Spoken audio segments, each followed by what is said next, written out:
Assalamualaikum warahmatullahi wabarakatuh. Alhamdulillah hari ini kita bisa bertemu di jam 11.45 di waktunya luhur ya. Di minggu kemarin kita membahas tentang bagaimana pengajuan proposal atau teknis untuk menjalankan penulisan karya skripsi.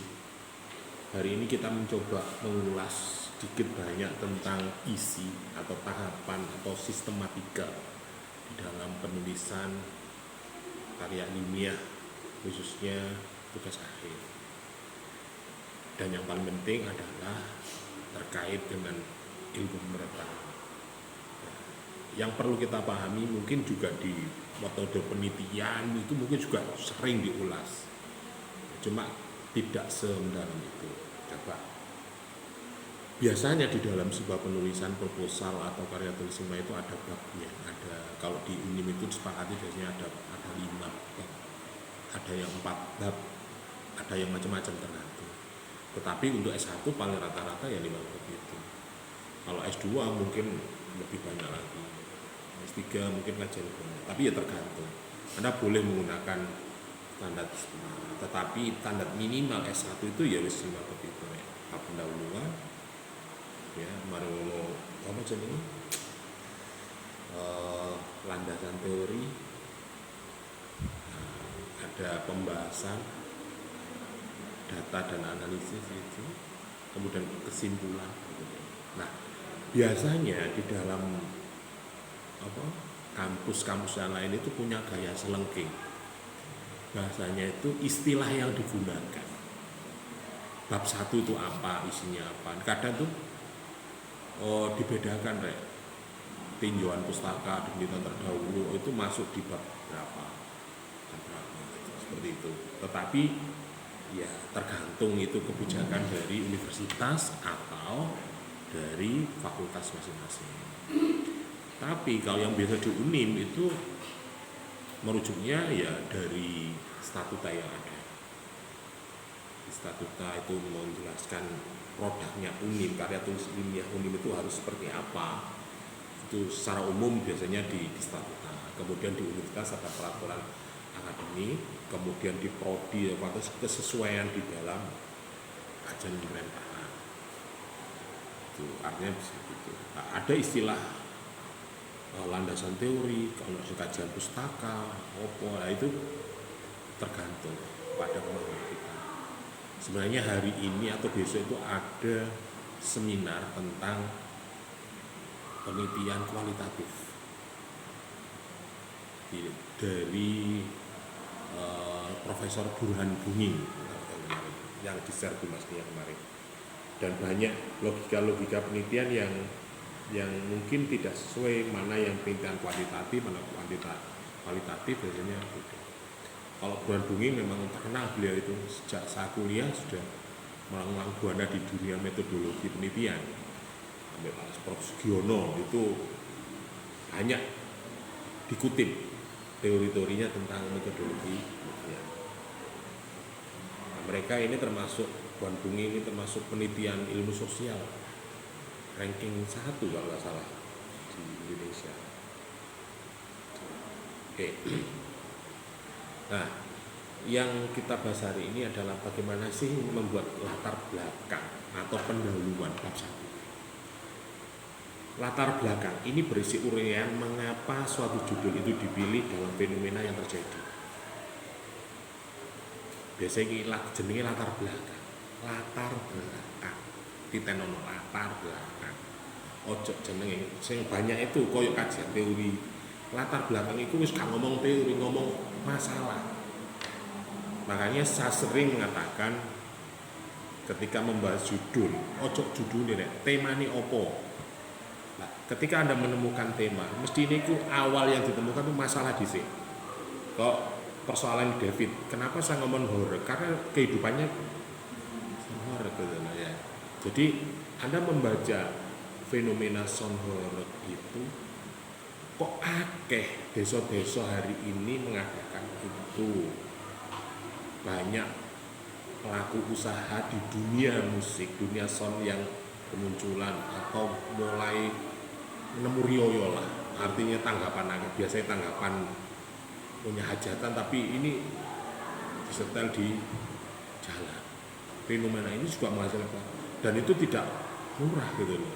Lagi fenomena, ini masalah lagi berarti ketika Anda mengambil temanya kan horor, ya, ini fenomena terjadi banyak desa-desa, khususnya di Jawa Timur, Jawa Tengah, Jawa Barat, bahkan sekarang sudah seluruh Indonesia. Luar negeri juga ada. Awakmu aja mikir luar negeri mikir Jawa Timur lah. Jawa Timur ada apa? Terus setelah itu saya ngadakno siapa? Pemerintah desa. Ono warga mengadakno dhewe karena anak-anak kano, pasti dikolektif, dikoordinasi dari pemerintah membentuk panitia kan. Dalam rangka apa? Ada memperingati 17 Agustus, ada yang luar desa. Berarti ini masalah, ini masuk nang latar belakang. Ini kamu ceritakan. Kamu bisa ambil secara deduktif atau induktif. Nek secara umum son itu sejarah piye lho. Di Indonesia muncul son niku apa? Sampai muncul sekarang banyak pemilik son. Dan digunakan, ditanggap masyarakat, dan itu menggunakan jalur kekuatan pemerintah, RT, RW, Karang Taruna. Persoalan yang kedua, iuran wajib enggak mau, tapi nek dikenang kok gelem. Terus kalau ada kerusakan, masyarakat kok enggak marah, malah seneng ngono lho. Wong gapurane dirobono, bapak dirobono kok dilironi kok dandani ngono ya. Kenapa itu terjadi? Enggak apa-apa Pak, jane nek wong seneng iki ya mesti kelangan ngono kan. Ya padha mek klarisan nek bucin ngono ya. Wah, gak peduli mengorbankan apapun. Nah itu fenomena, itu masuk latar belakang. Lah, nek awakmu sudah menemukan masalah seperti itu, coba Anda lihat di kacamata akademiknya. Karena kayak mau menulis kan, riset kan, Anda harus menulis, mencari masalah akademiknya apa. Lah, masalah akademik Anda bisa melihat meneropong dari mata kuliah yang Anda pelajari di ilmu pemerintahan loh ya. Misalnya kasus lagi sosial Pak, berarti sosiologi. Pemerintah bisa ekologi, bisa ekonomi, ya. Berarti artinya melihat masalah. Kenapa Anda melihat masalah akademik dari mata kuliah itu? Biar Anda bisa menggunakan pisau analisis teori yang Anda gunakan apa? Ya. Jadi misalnya, wah ini masukin nang sosiologi antropologi Pak, atau sosiologi masyarakat kota dan desa. Atau bisa juga pemberdayaan masyarakat, peningkatan ekonomi masyarakat, ekonomi kan juga ada. Anda ambil dari teori-teori kajian mata kuliah tadi. Nek wis ngono, oh berarti cocok mata kuliah iki. Ya. Nek wis ngono, oh ya berarti apa ya? Nek wis ketemu mata kuliah, masalah akademiknya apa? Berarti yang saya pilih adalah tata kelola atau inovasi atau pelayanan atau apa terkait dengan itu. Masalah itu mang. Misalnya fenomenologi, kegiatan perayaan atau rumah desa di desa mana atau di Kabupaten Mojokerto, studi kasus perayaan dengan son horeg, karnaval son horeg. Nah, wis teori ini boleh ono. Bagaimana sosialisasi ini, bagaimana misalnya terkait dengan implementasi, terkait dengan inovasi, apa teori-teori sopo baru kok. Itu contoh situ. Yang lain misalnya. Jadi dalam internal itu menjelaskan apa yang terjadi. Nah setelah itu, nek masalah akademik wis nemu, baru wah aku menggunakan teori kigrek, teori implementasi. Berarti teori ini iki. Berarti judulnya itu dipengaruhi dari teori ini gimana? Judulmu gitu loh. Beda loh dengan tema. Ya, ini tema ini kan karnaval, sonora, gitu ya. Tak judul iki nomor 3. dipengaruhi dari temuan masalah akademik. Pengaruh Karnaval Sonhoreg terhadap partisipasi warga dalam merayakan ruah desa atau ekologi pemerintahan. Itu berarti ya ekologi pemerintahan itu berarti kearifan lokal yang ada di berarti pengaruh, berarti awakmu bisa menggunakan metode kuantitatif. Pengaruhnya apa? Berarti kenapa orang itu kok mau melakukan itu, kok gampang itu, apa dampak positif negatifnya apa? Itu lebih latar belakang. Lah, latar belakang itu kemudian ya kalau sudah itu berarti wis lemok lah ya. Jadi kamu aja ngomong teori dhisik nek ngene latar belakang itu. Ngomong fenomena yang terjadi, masalah yang terjadi kok. Sehingga di 1.2 itu identifikasi masalah terdiri dari poin-poin kalimat pernyataan permasalahan yang berasal dari paragraf yang disebutkan pada latar belakang masalah. Berarti poin-poinnya apa? Partisipasi, iuran, perubahan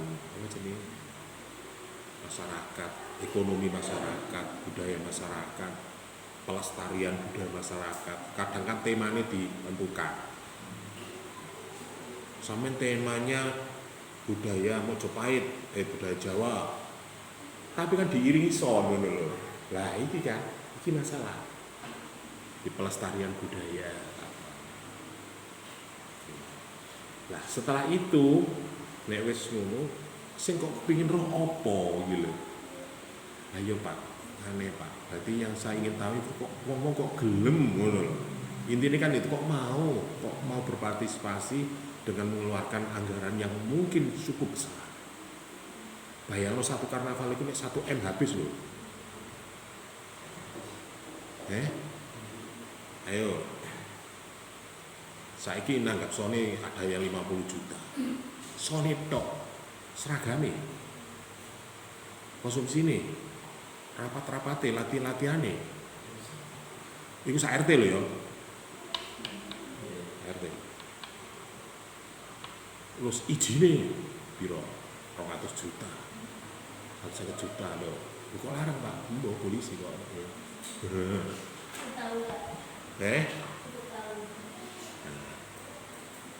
Untuk acara itu aja, event itu aja 1 M.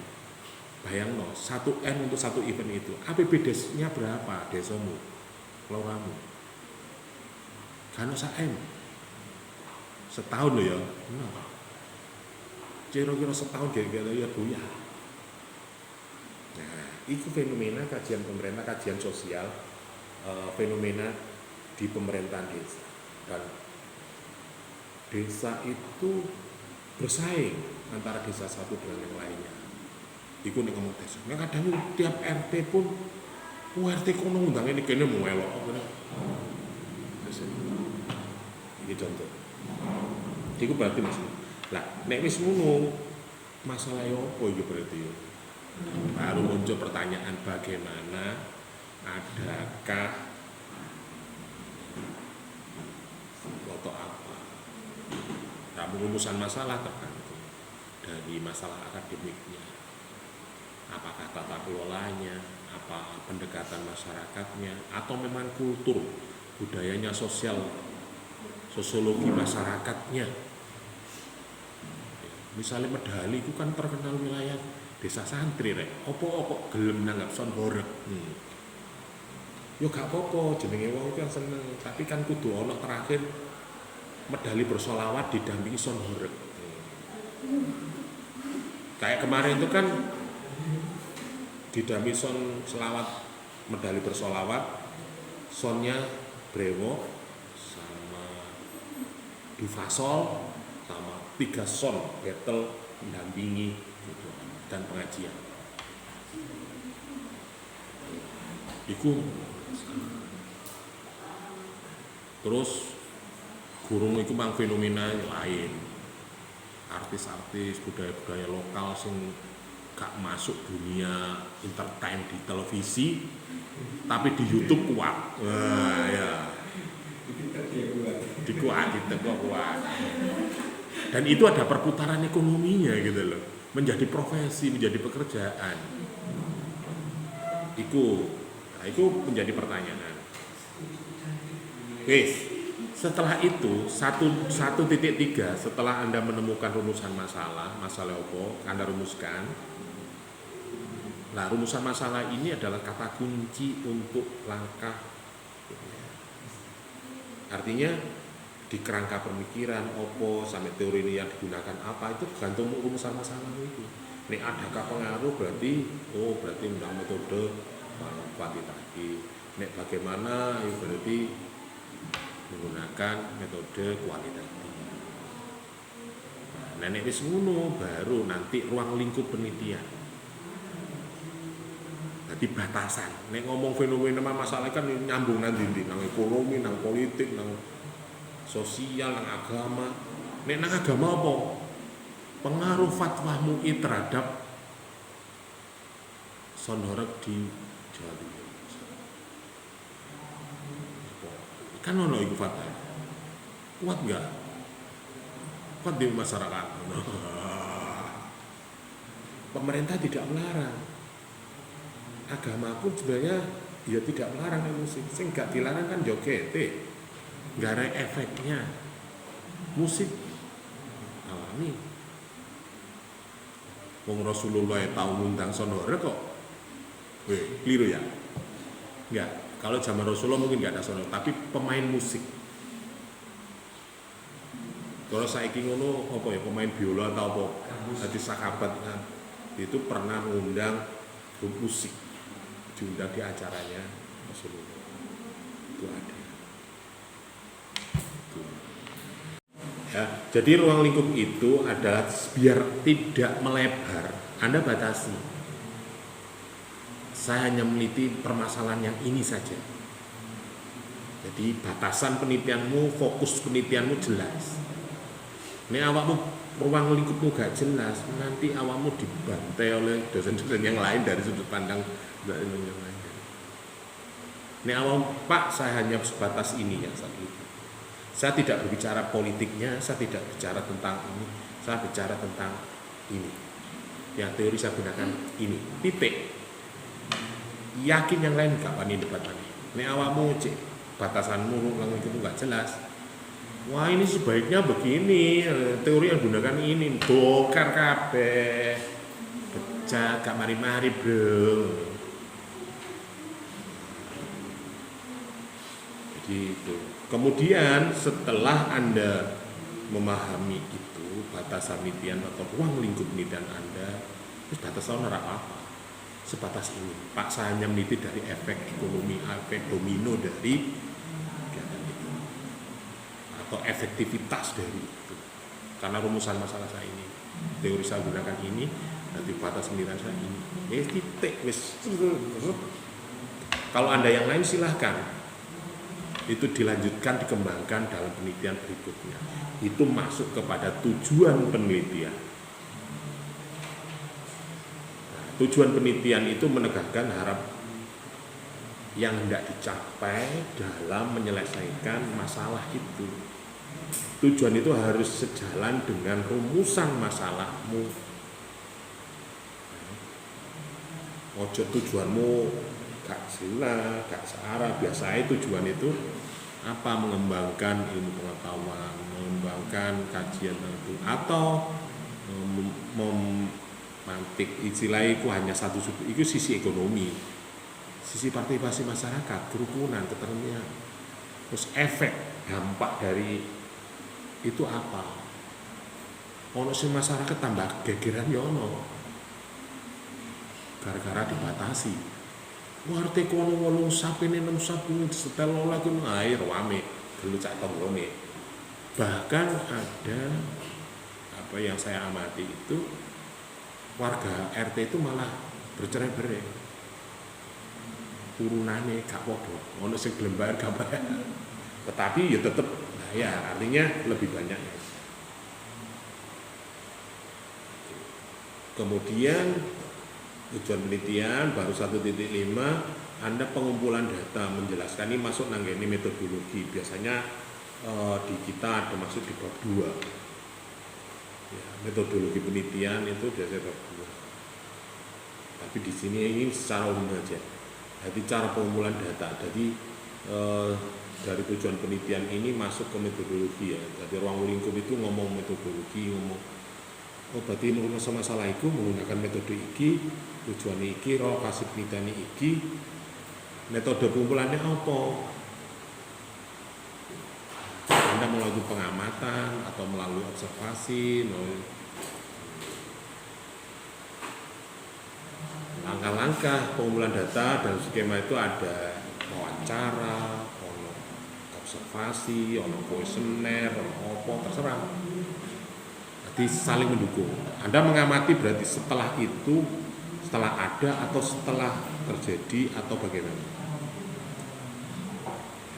Misalnya kalau di beberapa desa ini kan sudah beberapa kali rata-rata 2 kali, 3 kali. Biasanya sekali, 2 kali, 3 kali. Ping telu wis rada amoh.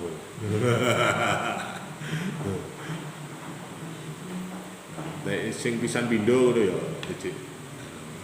Nek sing telu ya kok bayangno tiap tahun wong kemarin saya observasi itu untuk Karang Taruna per individu iurannya 2,5 juta.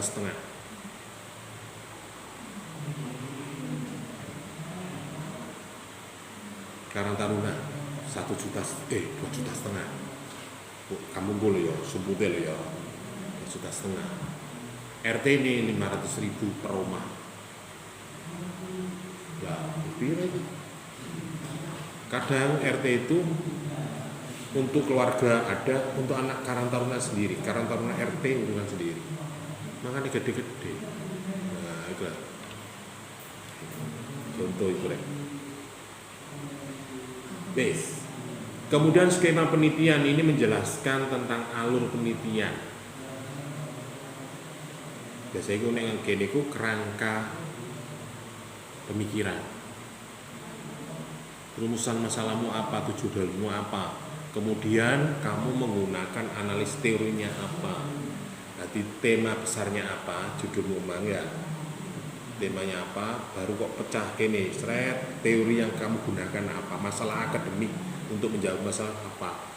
Iki teori ini misalnya George Edwards, pemberdayaan masyarakat misalnya. Kriterianya apa, 1, 2, 3, 4, masalah apa. Kemudian untuk menjawab persoalan karena hal itu, ditanya masyarakat, merespon siapa. Setelah itu jawabannya dari responden untuk menjawab rumusan. Itu kerangka atau sistematika atau skema dalam alur penelitian. Jadi ketika bentuk pemikiran saya seperti ini Pak, nah, sampai menemukan sebuah kesimpulan bahwa apa. Kemudian 1.8 terminologi, biasanya ada definisi konsep. Terminologi kalau di sini itu penjelasan istilah asing yang digunakan dalam laporan penelitian tujuan agar terhindar dari kesalahpahaman. Jadi istilah-istilah yang kamu gunakan di dalam penulisan. Misalnya di judul kamu ada tulisan sonhorek. Sonhorek itu pengertianmu menurut pahammu yang digunakan di penelitianmu apa? Son berarti apa? Horek apa? Desa medali apa? Atau pengaruh atau apa? Pokoknya yang ada di dalam judul, istilah yang dalam judul atau istilah yang digunakan dalam judul itu kamu harus dijelaskan. Cek multi tafsir. Ya. Itu tapi tergantung kepada sistematika penulisan yang ditentukan oleh ada definisi konsep, ono teori ini kuantitatif itu ada definisi operasional. Jadi pemahamanmu istilah yang kamu gunakan itu yang kamu sepakati. Jadi wong itu oh bener ae fin nek nerjemahi ngono. Ya siji mek pandangane wong iki, makanya jawabane wong iki berbeda. Ada yang mengatakan apa hiburan kok Pak? Oh, kok ini pemaksaan. Wah.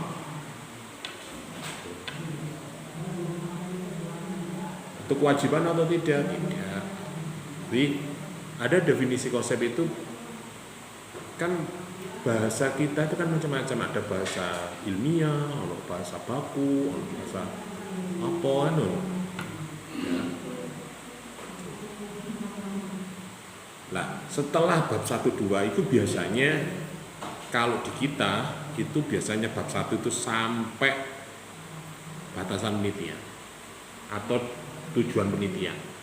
Bab 2-nya adalah metodologi penelitian. Bab 3-nya landasan teori. Bab 4 itu pembahasan atau analisa data, pembahasan ya, temuan data dan sebagainya itu di bab 4. Bab 5 kesimpulan. Kalau di panduan sing bingi-bingi tapi ini kan luas umum. Maksudku artinya di bab 1 itu isinya seperti itu nek secara umum. Bisa digabung antara pendahuluan sampai dan penelitian jadi satu. Ada yang seperti itu, ada yang dipisah. Nek panduan skripsi ini unim biasanya metodologi bisa.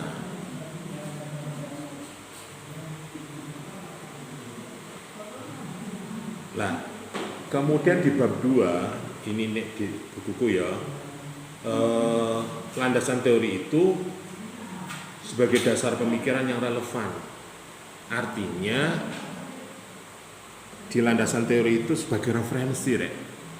Iki penjabaran dari masalah akademik yang kamu gunakan. Ya. Jadi kalau tadi kan ngomong tema masalah umum, masalah akademik.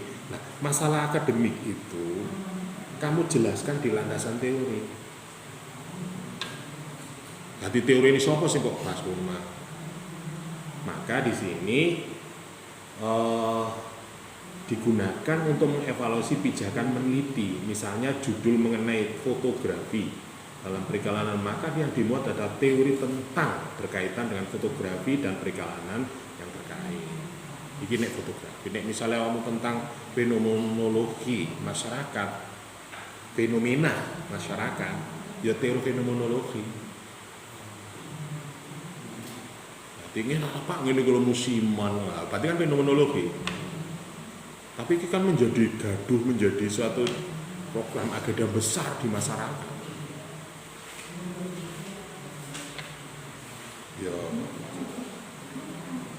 Ya, jadi isinya landasan teori biasanya tinjauan secara umum atau bisa juga penelitian terdahulu. Penelitian terdahulu itu paling rendah lah. Pernah ada yang meneliti tentang itu.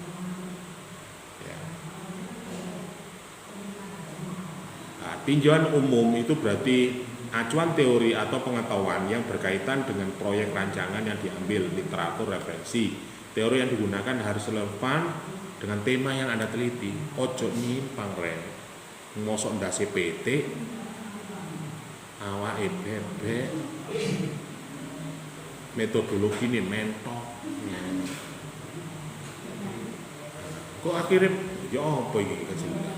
Kok saya kan ada fenomenologi yang di Kediri itu. Baca media sosial enggak? Ada fenomenologi patung singa. Ya. Lah.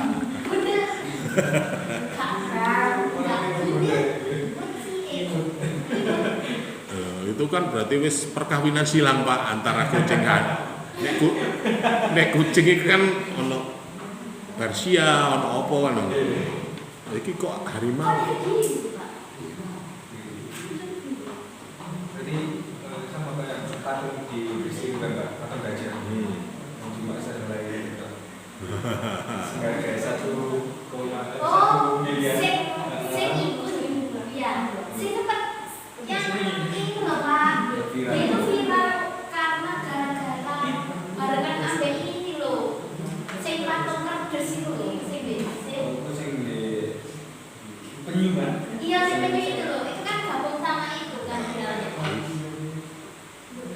Yes, pokoknya pokok intinya seperti itu. Jadi jangan sampai ya nek kadang awakmu kan gopo. Yang saya pahami teman-teman itu adik itu ketika harus skripsi kan comot sana, kopi sini kan enggak, tidak memahami alurnya. Maka dengan akhirnya mulet-mulet. Yang saya sering ketemukan itu mang lho iki ya apa sih? Ndak judulmu ngene, rumusan masalahmu ngene, terus tiru iki. Lha iki mangkane di pembahasanmu ya bingung. Akhirnya kesimpulanmu apa? Iki macan, kucing, koyok kimar loh, ya bukan gak jelas. Tapi makanya dari awal, dari mulai ambil tema, judul, itu harus ngomong bahasa gampang lah. Bagaimana biasanya sistematikanya arek-arek bahasanya rodok celemotan gak masalah. Kena ditoto nek sistem penulisan kata-kata kalimat itu nanti dunia seni editing. Artinya mempercantik bahasa itu biasa. Tapi bahasa-bahasa penelitian biasanya ya wis ngono iku. Rodok kaku rodok. Nah, biasanya pengalaman juga ketika menulis ya ngono iku rek. Awak dhewe nulis wis mau iki barang wis dadi, mari diwaca dhewe. Iki lho bahasane ya opo sih? Nah, itu kan sering terjadi ta. Iki mangol aku nulis ya apa sih kok ngene wis kadung dicetak. Lah, biasa di dalam penelitian landasan teori itu Anda bisa mencari secara umum, yang khusus bisa juga pengetahuan secara khusus proyek atau lembaga terkait dengan hubungan dengan tema penelitian. Nah, kira biasae penelitian itu yang macam-macam, ono pesenan, ono apa, itu nih masuk dalam teori. Misalnya Kota Mojokerto punya misinya adalah atau visinya Spirit of Mojopahit, misalnya. Berarti kan apapun penelitian kalau temanya Spirit Mojopahit dilakukan di kota pasti didukung. Anda ingat nggak? Anda ingat pernah ikut lomba program-programnya BIMA, program-programnya PKM Kementerian? Pernah Rin? Ya penelitian atau pengabdian masyarakat apa itu kan selalu disesuaikan dengan roadmap-nya nasional atau RIN, Rencana Induk Nasional Penelitian Nasional, ya RIN gitu. Rencana Induk Penelitian gitu. Kemudian visi misi pemerintah pusat. Itu ono Pancacita, Astacita, ya itu baru. Berarti itu pesenan, itu mengarah gitu. Tapi nek sakjane ngomong akademi awakmu bebas-bebas saja karena kamu mahasiswa. BBN nanti ketika Anda menjadi peneliti, mari lulus, aku kepingin roh persepsi ini masyarakat terkait dengan ini. Anda langsung kayak proposal penelitian ini bisa. Ya penelitian ini misalnya ini sederhana rek, delok payun. Kadang yo larang ngono lho. Mane wayah penelitian politik, elektabilitas opo. Atau mungkin perusahaan opo bisa saja. Misalnya Anda punya penelitian penggunaan atau konsumeristik rokok di Kabupaten Mojokerto. David mau tahu meneliti, kalau di wilayah Pacet, Trawas, Jatirejo, Gondang Pak, konsumeristik masyarakat cenderung ke rokok merek ini. Soko, Puri, Trawulan, rokok aja sembarang. Utara Sungai, Kemelagi, Ndawang, Jetis, Linting Pak. Lah, artinya peta konsumen rokok di wilayah kabupaten Anda tahu data. Dan itu bisa dipertanggungjawabkan, kamu punya penelitiannya. Saiki misalnya dulu tuh pernah Honda atau perusahaan otomotif motor itu riset tahun 90-an itu bahwa kebutuhan masyarakat satu rumah satu motor atau 10 rumah satu motor. Ati biyen zaman tahun 90 sing duwe motor, sepeda motor iku sak RT ki lho paling loro 80 90 ya. Iku satu RT ki lho, satu RT itu satu motor 10 rumah. Itu rata-rata. Yo ono sak RT ganti blas ono, cuma rata-rata satu rumah. Nah, artinya pemasaran cukup besar. Nah, sekarang kebutuhan masyarakat satu rumah 2 motor minimal. Ayo sepeda motore loro situk nek lak geger terus. Iki budal ayahmu kerja misalnya. Mana ibumu kerja pisan, awamu kuliah. Ya, izinnya musuh aku ngono terus ya lah. Sekarang satu rumah minimal 2. Itu berarti pasarnya sudah besar. Sejahtera masyarakat besar.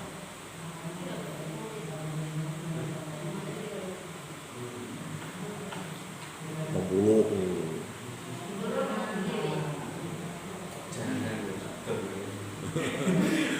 Motor loro iku motore David tok. Betul, Mbak. Dia itu sudah keluarga. Cituk ge ngarit, cituk gawe.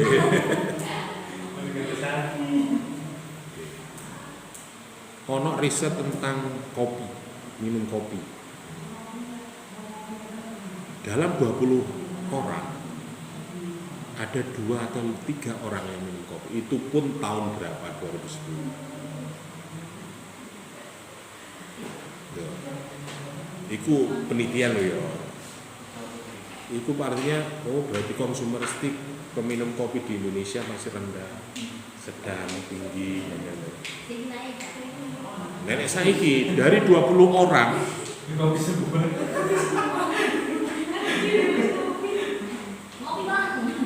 yang ngopi berapa?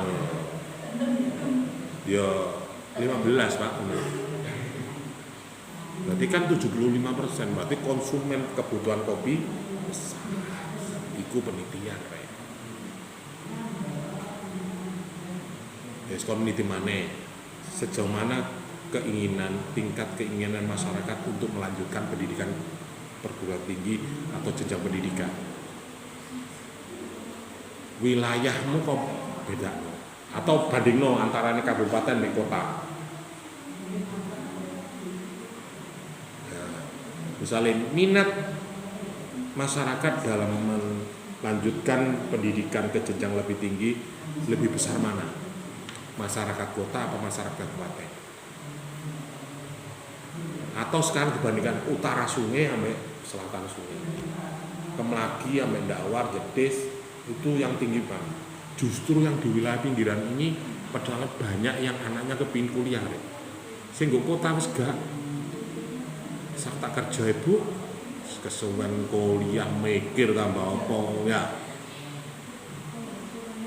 Lah sehingga desa anakku yo kepingin dadi perawat, anakku kepingin dadi bidan, kepingin mlebu pabrik, mlebu apa kan ngono di desa.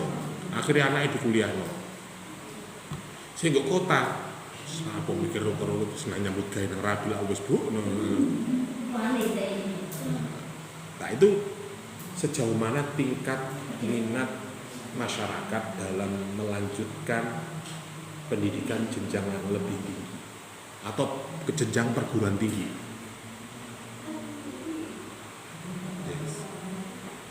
Iku Anda bisa melihat itu. Misalnya studi kasusmu di wilayah kecamatan Dawar atau Kemlagi atau utara sungai lah. Berarti kamu bisa mendengar antara yang gede Kemlagi, Dawar, Jetis, tingkat masyarakat dalam menjelaskan itu lebih tinggi Dawar Blandong daripada itu lagi.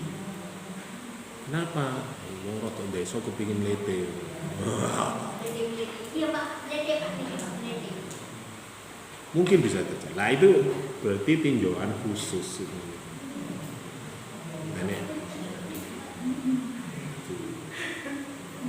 Iku kena didol niku ya. Berarti nek wae mendatani ngene, wah, dolan perguruan tinggi. Pak, kalau promo perguruan tinggi jangan di Soko, aja di UI, percuma levelnya gak mungkin kuliah nang lokal. Keluar kali ya Pak, peminatnya tinggi, keinginan masyarakat untuk melanjutkan tinggi dan tidak jauh-jauh. Tinggal polesen promosinya ya apa. Nah, konsultan, itu jeneng konsultan. Iku nek ngomong marketing, publik. Nek konsultan pemerintahan, dinas pendidikan boleh, dinas sosial boleh, dinas boleh. Teliti tentang bidangnya mereka. Kok ayo rek datamu rek. Kamu ketika presentasi ini kamu ceritakan ini penelitian saya tahun sekian atau dalam bulan sekian. Oh update berarti cek enek digawe iki. Iki temen nang wawancara nggih niki lho wawancara fotone lah ya apa.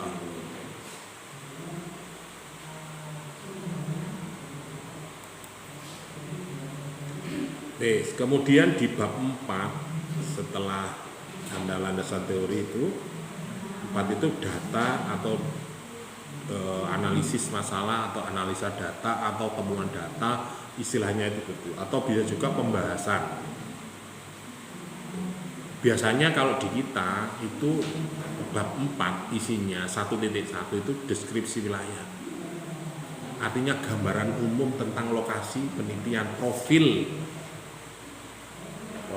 Misalnya kalau tadi utara sungai profilnya apa, masyarakat tingkat ekonominya sekian, desa kecamatannya ada utara sungai ada 4 kecamatan, penduduknya sekian, penduduk remajanya sekian, sekolahnya sekian, sehingga peminatnya tinggi misalnya.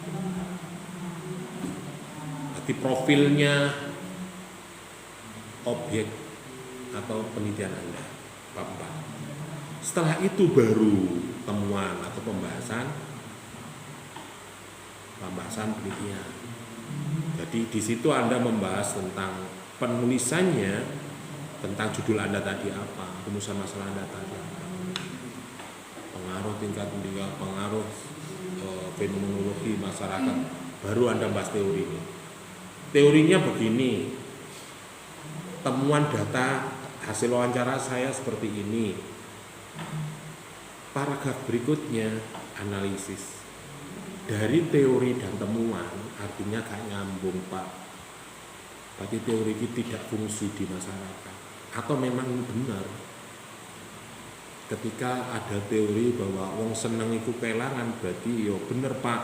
Karena menurut Pak Sugio, beliau rela ditarik iuran sebesar 3 juta untuk melakukan perayaan ruah desa di desa. Padahal biasanya ruah desa gak nanggap son Pak, cukup baritan. Ngene sing baritan ya sebagian, tapi apa nek baritan dijak nanggap son cah yo woi. Ana sing ditanggapno wayang. Ada pengaruh ruah desa nek gak ditanggapno wayang atau dibeleno kebo sehingga gak desane gak aman. Nah. Ku wajar.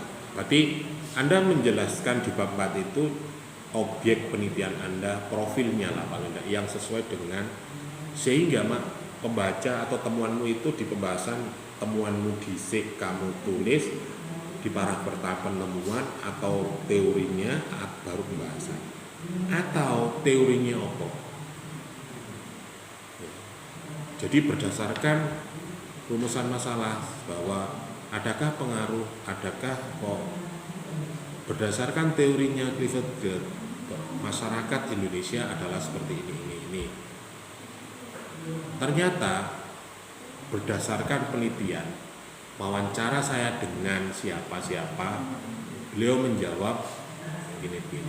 Nah, dari jawaban teori dan temuan datamu hasil wawancaramu itu, kamu analisis. Jangan persepsimu. Ojo langsung pembahasan kok data siji. Akhirnya kan penek persepsimu. Nah, awakmu itu berdasarkan temuan data. Nah, temuan ini data ngomong atau mungkin di wawancara teori itu lo gak tinggal Pak, gak pengaruh Pak.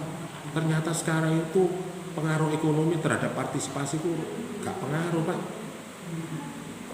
Saiki wong sing wis sugih tambah sarasen akeh Pak, wis wegah wis. Angon nyambut gawe wis urunan piro tak bayar beres. Atau tingkat pendidikan. Saiki nek tingkat pendidikan justru sajane orang yang mengerti, orang yang pintar itu sejane nek dijak partisipasi kan gampang. Itu kan teorinya kan ya. Tapi sekarang justru wong sing pinter, sing ngerti malah gak gelem. Haram, dosa. Wis gak apa-apa lah, wis aku tak bayar tapi apa melo-melo ya. Justru malah nggak partisipasi, tambah rendah. Kadang itu apa? Nggak sejalur atau nggak sefrekuensi. Apa sih anune horor lopo? Maknane opo, fadilahe opo, kan malah dipertanyakan ya. Oh alah ya alhamdulillah. Dan jenis senengane ngomong ngono. Lah ngono kena nanggap son horek 50 juta urunan 1 juta nopo oke bangun masjid ngono ah. Ge bantane embong ngono. Kan ada masyarakat seperti itu. Momen ibu-ibu kadang sawat urunan blonjo kan 2,5 juta urunan lompokno iki 500 juta gen dandan iki lak dadi iya. Nah, dalam pembahasan seperti itu, jadi ada data tentang profil perusahaan, tinjauan terhadap proyek, kemudian analisis. Nah, dari situ nanti ada biasanya ada teman-teman itu ada yang temuan yang ditulis di C, ada yang teorinya dulu dalam satu bait kan. Ya, mari ngono temuannya, yang terakhir pembahasan. Nah, kalau di dalam bab 4 ini Anda membahasnya dengan benar, gawe kesimpulan di bab 5 mudah. Artinya dari beberapa temuan-temuan yang saya dapat dari hasil penelitian saya, artinya bahwa masyarakat seperti apa? Wes kejawab urusan masalahmu dari temuan ini. Wes bab 5 gampang.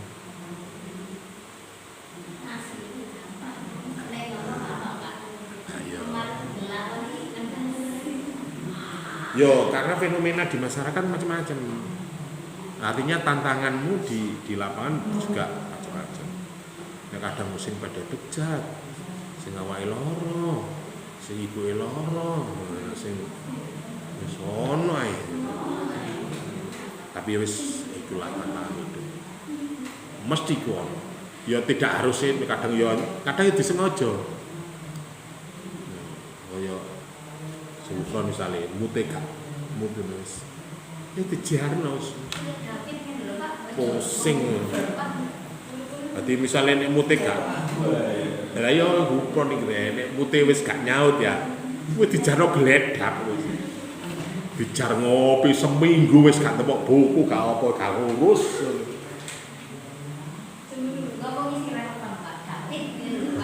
Adik seumpama gufron wis klasik tadi buat. Ya sawangane ngene lho, cek gak ngantuk gufron. Ya biasanya perasaan nek pas gak mood itu artinya lo ya lagi gabut tak pikiran wis powegel ya. Wis jana sih. Lu gak iso Pak, gak iso Pak. Ya coba nek sumpuk malah nek gak bisa mari. Iya, awakmu ilmu kepepet bos saya.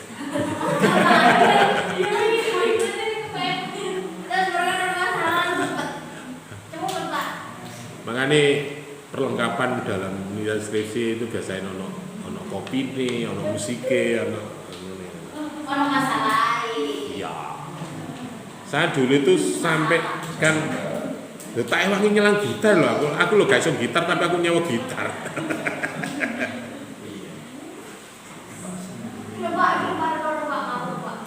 Bapak.